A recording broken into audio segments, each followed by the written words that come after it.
Hey guys, it's Destiny back with another video, and you're watching a Decimania channel on YouTube.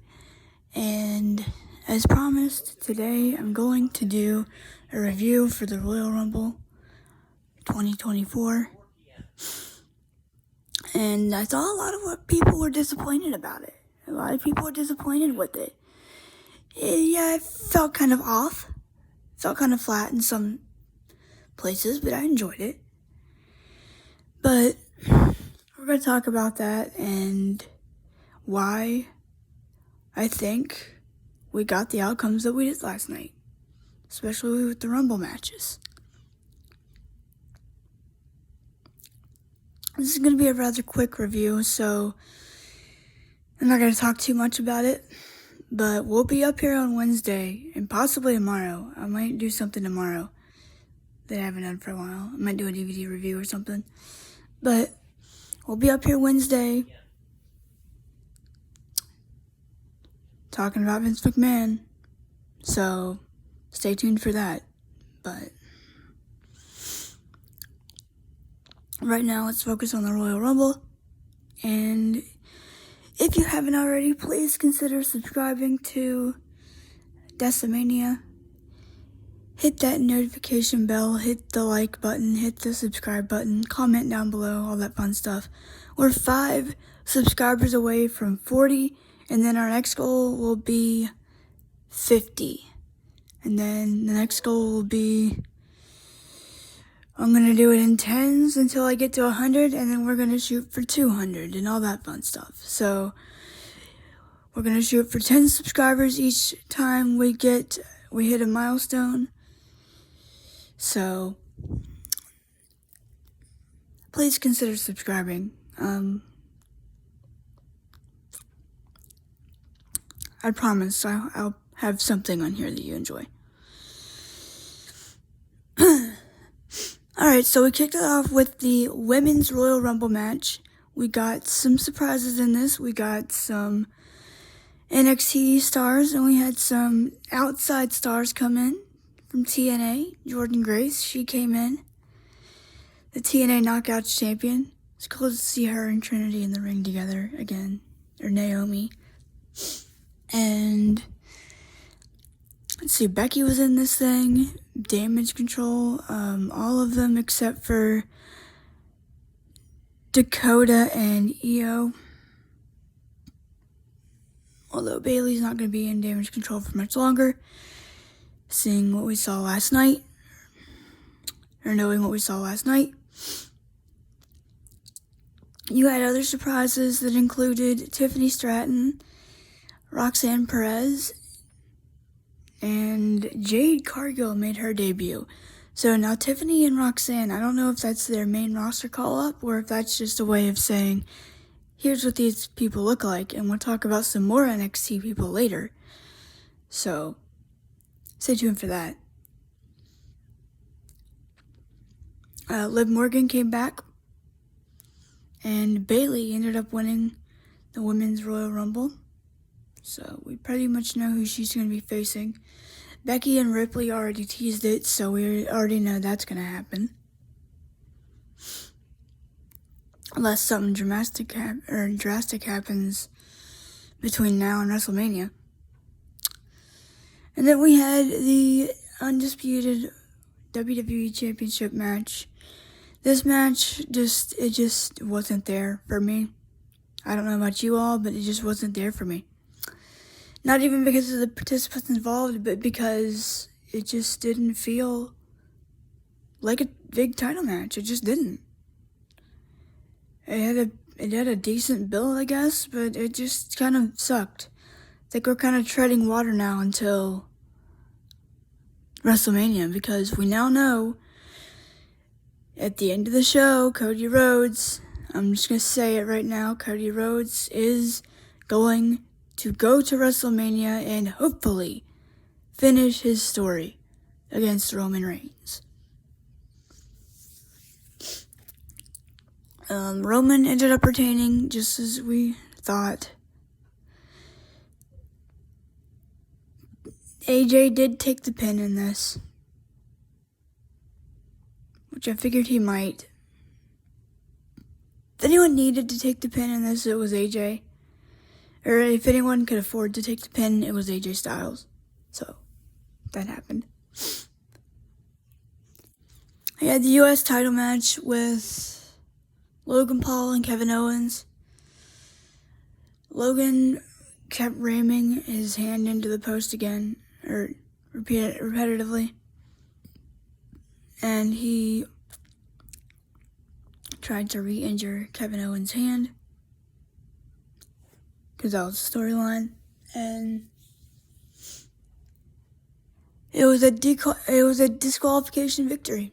It wasn't, it was a DQ. Logan Paul kept his title. One of Logan's YouTube guys came in, and he didn't do anything. He just kind of stood there. So Austin Theory and Grayson Waller then came out. I forget which one of them handed Logan Paul a pair of brass knucks, but he took them off of Logan. He gave him a knockout with them. He gave him a knockout punch and got disqualified. Did Kevin Owens, and Logan Paul is still your U.S. champion. This was fine. This was fine for what it was. It was better than the world title match, I know that. This was certainly a little bit more interesting. I don't know. The men's Royal Rumble match was up next. And a lot of people, and I'll just go back and backtrack here. I was kind of expecting AJ Lee in the women's Royal Rumble, but what we got was good. I liked seeing Jade Cargill and Tiffany and all them in there. I think overall we had 6 surprises in that. More than I can say for the men's. Because, let's see, the men had... there was some people in here. There was some rivalries continued and renewed in this. Jimmy and Jay are kind of starting their thing now. Karrion Kross and Bobby Lashley were in it.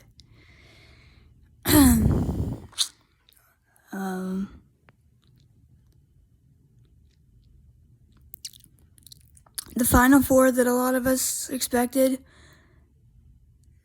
were in there, aside from Brock Lesnar not being in there.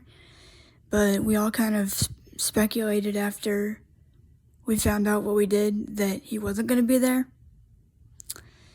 And that's all I'm going to say on the matter. We'll talk about it more on Wednesday. But I mean, they could still do Brock and Gunther, but I wouldn't do it at this point. I would do the match that I'm about to pitch, and that's Braun Breaker and Gunther. Braun Breaker was a surprise entrant in this. He's one of the Steiner's kids. He's Scott Steiner's, isn't he? Scott Steiner's son? I think so. So it was kind of cool to see Dominic Mysterio and Scott Steiner's sons in there. Or Rey and Dominic Mysterio. Or Rey, oh no, guys, I can't think. I'm freaking exhausted. I'm just, forgive me. It was kind of cool to see Rey Mysterio and Scott Steiner's sons in there together. There we go. Braun Breaker was in there. Carmelo Hayes. I thought Trick Williams was going to show up, but I guess not. Sami Zayn is back. Breaker kind of played the role of Brock Lesnar in this match, or how he was kind of throwing people out. Omos was in there, and Braun Breaker eliminated him by himself. So, I hope that was Braun Breaker's main roster call-up, because that was impressive. I like that. I mean, the only 2 surprises legitimate surprises we got in there were Carmelo and Breaker, but, well, no, Andrade. Andrade came back. So he was in there.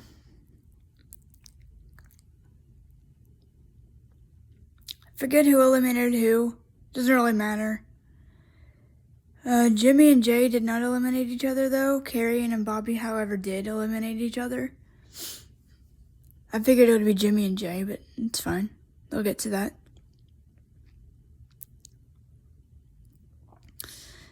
Then it was down. Eventually, it was down to Gunther, CM Punk. I forget what number Gunther came in at. I know Cody came in at number 15. Punk came in at number 27, and Drew came in at number 29, I believe. Or 28, I don't remember.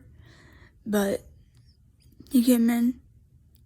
They were all in there at the end. Cody and Punk eliminated Gunther and Drew. Cody eliminated Gunther. Punk eliminated Drew. So we were down to those two, which we thought it might be. I always thought, I thought it was either going to start with them or it was going to end with them. So Punk and Cody finished the match, and it went back and forth. We thought, one was going to eliminate the other, and then the other one would counter. And ultimately, Cody won, and I think it was the right move. I'm not mad. I know a lot of people were probably annoyed with it. But you know what? As long as Cody gets to his story, that's all that freaking matters in the end. And I don't think they wanted somebody, and no offense to Punk, but I don't know if they wanted somebody that left on such bitter terms with Vince. Winning this year. I think Punk's going to have to earn it. I think he will be in the main event of WrestleMania, though, but he will not win the title. Or maybe he will. I don't know. Who am I to say that he won't win it? But I think it was the right move having Cody go over in this because, one, it was kind of obvious throughout the match as it got longer and longer that Cody was going to win. The longer it got in, and when it came down to Punk and Cody, I was still going for CM Punk at the end of the day, but I kind of figured Cody was going to win it, which is what happened. And again, that was the right choice, because if you want to distance yourself from Vince, this is what they need to do.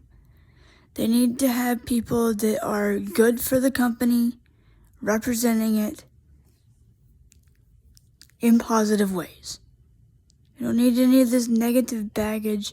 And yes, I think Punk is working on that. At least it says so. I think it says so in his contract that he has to do something like that. But last night was not about Vince. Last night was about building your stories for WrestleMania, and I will be booking that card next month at some point. I'll be rebooking it.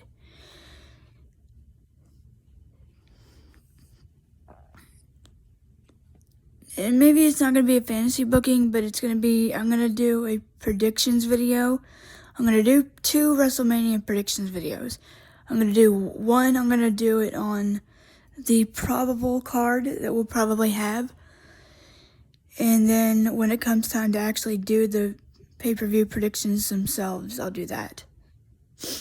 But the right person won here. I wanted Punk to win. I thought it would be kind of a cool moment if he would have won. But you know what? I'm not mad. Cody won. Good for him. And there was a line in the match that kind of did it, where it looked like Punk was going to win, and then Punk said something to the effect of, I didn't wait to come back and lose to I didn't come back. I didn't wait. No, hold on, what did he say? He said, I didn't wait 10 years to come back and lose to Dusty's kid. That's what he said. And I think that's what did it. And Cody threw him out. But right man won. And I think they're trying to establish, look, he's not here anymore. He's done. This is a new chapter. Essentially, I think last night was a new chapter, and I think WrestleMania will be too, because a lot of things are going to go down. Vince can't come in and mess it up this time, and we'll get more into that on Wednesday. But anyway, that's my Royal Rumble pay-per-view review. Hope you guys enjoyed it. I mean, I know some people thought it was disappointing, but I enjoyed it. I enjoyed it for what it was. There was a couple people I was hoping to kind of see, but, some maybe we were expecting a little too much, or maybe we weren't expecting it all. Brock we kind of knew wasn't going to happen, although it could have still happened, but I'm kind of glad it didn't, just for the time being. And I know this has nothing to do with the victims involved, but, it kind of sucks too for Gunther, because that would have been a good match. But, it's not about that right now. It's about getting these victims help. And we'll talk more about it on Wednesday. And I'll see you all maybe tomorrow. I might come up and do a video. I don't know, I'll think of something. I might go over my TNA DVD collection or something. I don't know. But that's the review for Royal Rumble 2024. I am Decimania, and I will see you all in the future. Peace.